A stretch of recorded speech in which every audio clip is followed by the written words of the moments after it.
Yeah, the question is jacket. Does that look okay on the background? And it's fine just to look at you. Yeah. You can just hear the clicking of the pipettes and the vortex mixers going, and I'm thinking, yes. You know, the quickest that I've ever seen.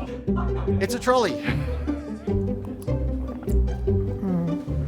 Just once, and that was the only courtship behaviour I saw that entire time. But that's real science. You can see their eyes glaze over when you say stuff like that. Yeah. My name's Alistair Evans. I'm an Associate Professor in the School of Biological Sciences and a PhD Supervisor in the school. Yep, ready to go? Okay. What are some of the common characteristics that make a successful PhD candidate? Well, I think all the successful PhD candidates that I've had have been very determined. They know what they want and they put a lot of things aside to make sure that it happens. They also have to be fairly creative in how they come across think up the question that they're going to answer, and the first 1 or 2 or 3 attempts usually have something wrong. So they've got to find creative ways of thinking of interesting questions and how to answer them, because sometimes it's easy to come up with a question, but if it's not practical to get an answer, then you'll have to move on and find something else. I think usually they're very interested in the topic. So sometimes you say, well, here's a topic that you can do, and they go, oh God, no, I want to work on dinosaurs. I don't want to work on boring seals. But they can find the interest, not just the scientific interest, but the general interest, and become really passionate about the topics that they come to. Sometimes they do have something that they're interested in the beginning, and maybe they don't have the expertise, but because they have their interest in it and they're willing to go that extra mile, having a real interest in the topic really seems to make a difference. Okay. Have you had to change your supervision style over the years? I think I have changed it, whether I had to or not. I guess at the beginning, nobody really knows what to do. Everyone's looking at science and the ways of doing science in their own ways. So I think what I do more now is just keep tabs on students.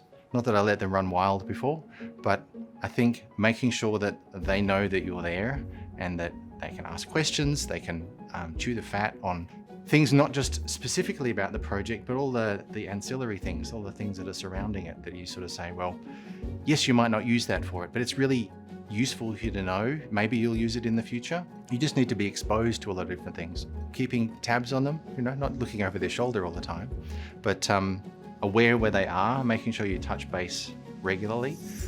What is the most important element of a supervisor-student relationship?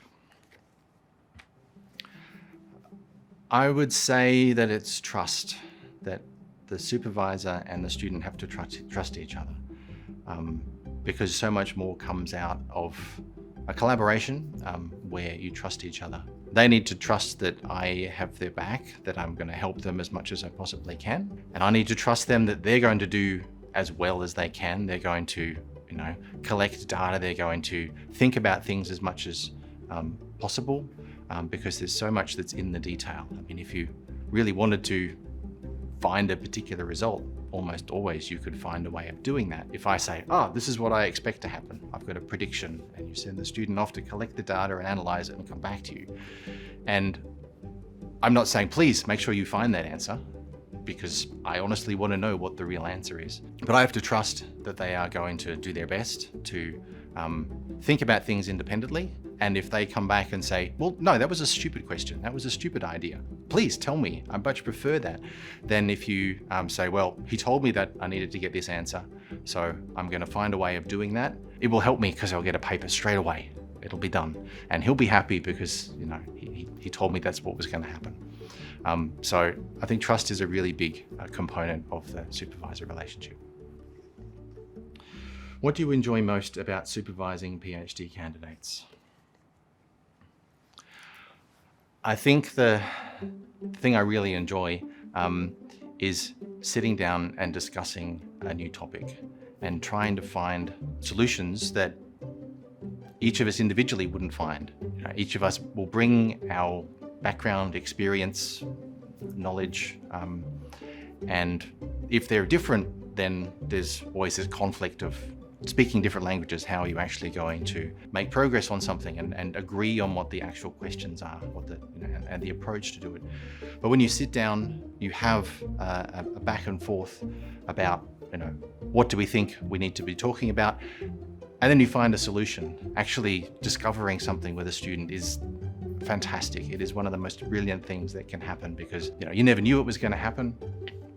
Sometimes you didn't even know what the question is when you started, but through the discussion and the collaboration, you can find answers to questions that you didn't know you were searching for. I hope that's a really great experience for the students as well, because they see science in action. It's not the whole genius in a lab who works by himself and comes out after 10 years of independent thinking and says, okay, this is the answer.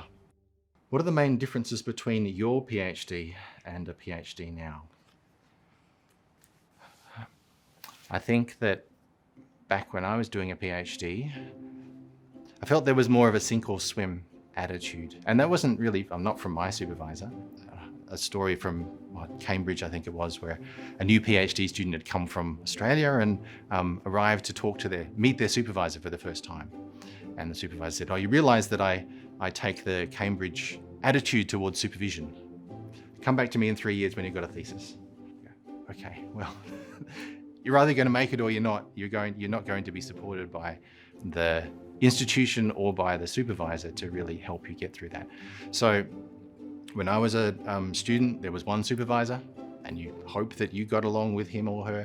There were no milestones. So the support now is so much more than it was before. There's a good reason for that, is because the timelines of PhDs are so much faster and shorter than they used to be. But with a more supported infrastructure that we have now, we can cater more to the diversity of backgrounds and learning experiences that students have now. Alistair, I think you're done. Okay. Thank you.